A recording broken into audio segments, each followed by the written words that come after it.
مرحبا جميعا جدا. اليوم عندي هونداي سانتا في 2007، تنظيف داخلي عميق. السيارة حالتها كتير صعبة،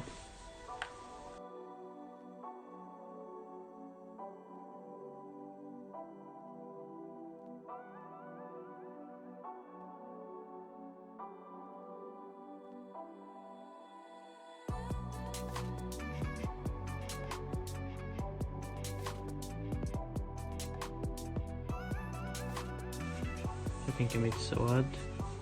مش عارف، اللي عارف لون الفرش يحكي لي، اكتب لي تحت شو لون الفرش، او المفروض شو لون الفرش. الواضح انهم كاينين برحلة، يعني في بزروا شغلات حلوة.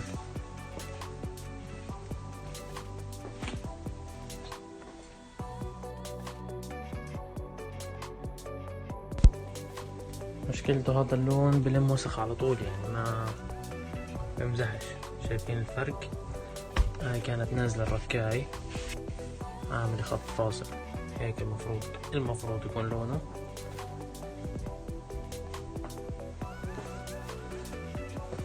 طبعا هاي ما راح يكون وضعها تنظيف زي ما هي، راح تنفك الكراسي الأمامية والخلفي، يطلع برا، ينشغل برا، الأرضية تنشغل لحال، السقفية نخلص منها، بعدين نخلص الكراسي ونرجع نجمعهم هيك عشان نضمن انه يكون تنظيف 100% ان شاء الله. يا ولدي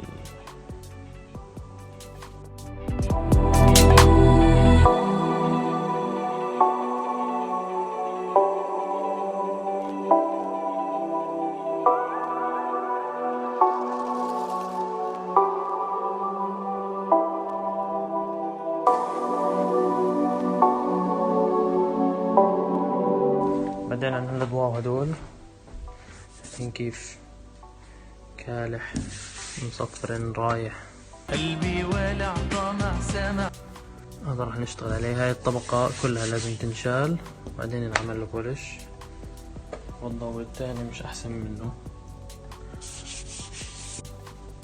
هذا طبعا بعدم الرؤية بالمرة، بطل فيه ضوء، يعني هو قلته واحد.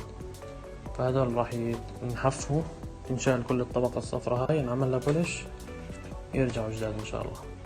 بدي اخليكم هسه مع بعض المقتطفات من الشغل.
وهيك نقدر نقول إن السيارة صارت جاهزة من جوا.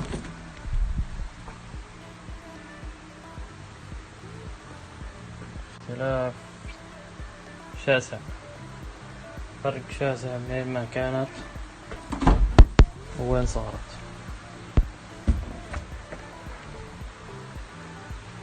متذكرين شو لونهم كان؟ هذا لونهم الحقيقي، هذا لونهم الصح.